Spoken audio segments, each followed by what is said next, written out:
the pardon power is so absolute that for it to be corrupted has to be a pretty egregious bucket of conduct. If they're investigating bribery, and what we learned is that money was floated to go somewhere they just didn't know where, I think was the line we read from your story. What are the possible scenarios? I mean, is it possible that someone was holding out a pardon for a payout?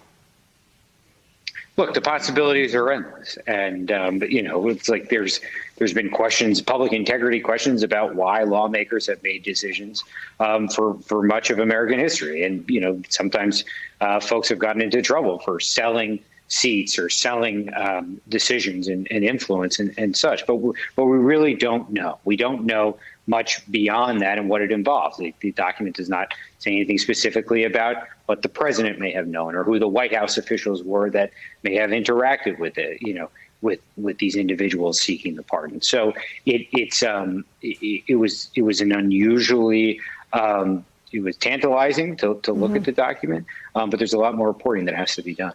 Andrew Weissmann, I guess the point is this is one of those areas, and it just reminds me of so many Trump stories. Mike Flynn had the power and authority to say whatever he wanted to the Russian ambassador. Why did he then lie to the FBI and plead guilty to doing so twice?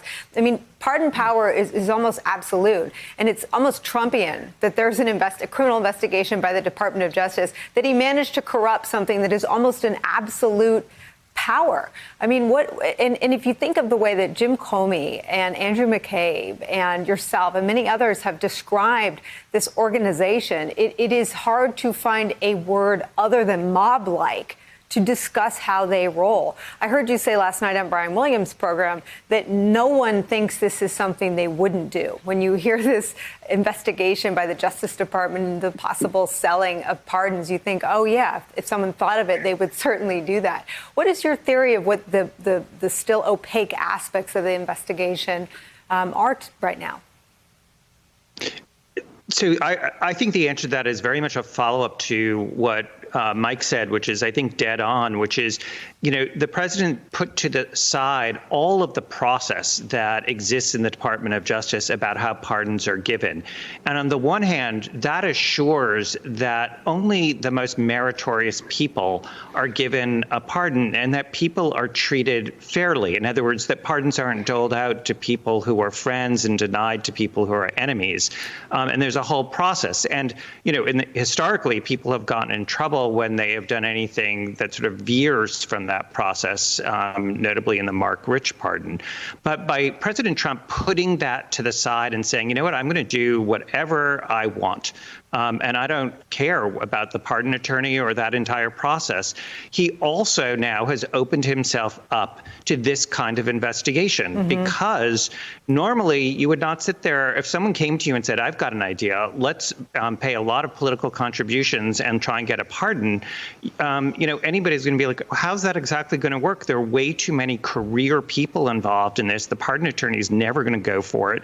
It's just not going to fly. But when all you have to do is deal with Donald Trump, that then is something you go, oh, that might work. And I'm sort of reminded of, if you remember at the end of the campaign, the president boasting how he could have a lot more money going into his campaign if he just sort of extorted companies by saying, I'll give you a benefit if you give me more money. Well, that's what we're reading about in the decision by Judge Howell as to what's under investigation, which is a substantial donor is going to give lots of money to a political campaign of some sort or political contributions, and was going to seek a favor of a pardon or commutation from the White House. I find it very hard to believe, by the way, that can happen without having some sense of somebody on the inside being receptive to that, because otherwise you're going to be throwing a lot of money out. Right, that will just mysteriously land somewhere. We should point out that DOJ has said that no government official was or is currently a subject or target of the investigation disclosed in this filing, but that certainly doesn't rule out knowledge thereof. Yamiche, I want to... Oh, go ahead, Andrew. Go ahead.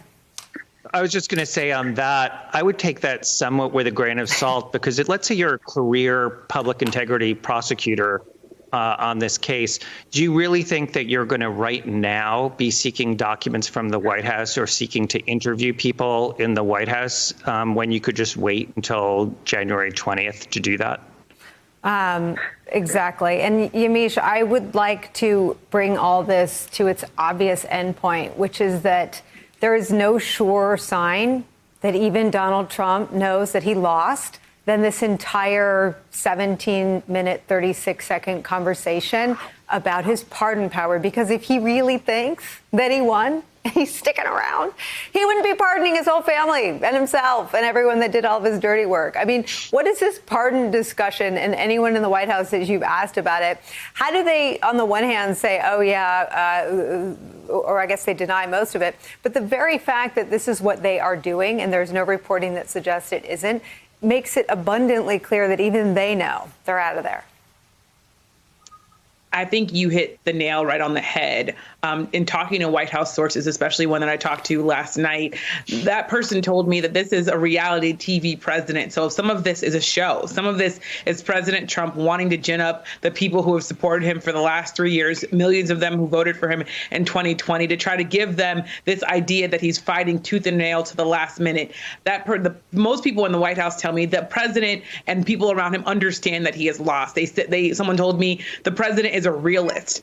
Behind closed doors, he understands that his days at the White House are coming to an end. As a result, you're seeing him looking at pardon power. You're seeing him thinking about saying that he's going to run in 2024 on Inauguration Day. You're seeing him thinking about how he's going to wield power in the Republican Party after he leaves office, his possible daughter-in-law running for a Senate seat. The president's mind is already past January 20th. He's already planning in some ways his future. He's going to continue to fight and put up these kind of frivolous lawsuits. But the president knows that most of this is really just all for show and not in some way him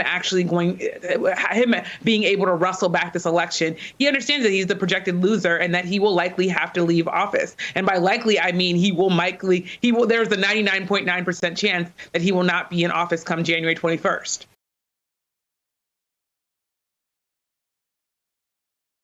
Hey there, I'm Chris Hayes from MSNBC. Thanks for watching MSNBC on YouTube. If you want to keep up to date with the videos we're putting out, you can click subscribe just below me or click over on this list to see lots of other great videos.